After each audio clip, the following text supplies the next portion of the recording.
एक एक करके सबकी विदाई और मेरी हो गई हालत खराब। आँख खुलती है तो हम पहुंच जाते हैं खुद, क्योंकि मतलब यहाँ पे हम लोग साग सब्जी जैसे घर के लिए मिठाइयाँ वगैरह कुछ भी लेके आ सकते, तो सब लोग उतर गए थे गाड़ी से। आंटी लोगों को भी सब्जी वगैरह, भाई मुझे तो लग जाती है भूख। तो ये चिप्स मैंने वहीं से रख लिया था खाने के लिए रास्ते में, इसीलिए रखा था। तो अब फिर मैं आराम से चिप्स खाती हूँ उसके बाद, क्योंकि मुझे साग सब्जी लेने की जरूरत नहीं थी और यहाँ से 5 बजे से पहले तो कोई जा नहीं सकता जंगली जानवर के डर की वजह से। फिर हम लोग कुछ देर के बाद वहाँ से निकल गए। सिद्धवली का मंदिर इतना सुंदर लग रहा था रात को, क्या ही बताना। धीरे धीरे रात भी खुल रही थी। फिर हम पहुँच जाते हैं सतपुली बाजार, क्योंकि यहाँ पे 2 जो पैसेंजर सवारी थे वो उनका मतलब स्टेशन यहीं पे था, तो फिर उन लोगों को बाय किया और फिर हम लोग निकल जाते हैं घर के लिए।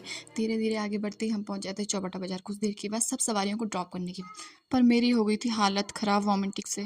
कुछ देर के बाद हम लोग फिर बैठ जाते हैं गाड़ी में, और अपने घर आके जो सुकून मिलता है ना गांव में आके, क्या ही बताना है। फिर पहुंच जाती हूँ मैं भैंसोड़ा, और राहुल आता है मेरा सामान लेने के लिए, क्योंकि मैंने बोला हुआ था उसे पहले से ही।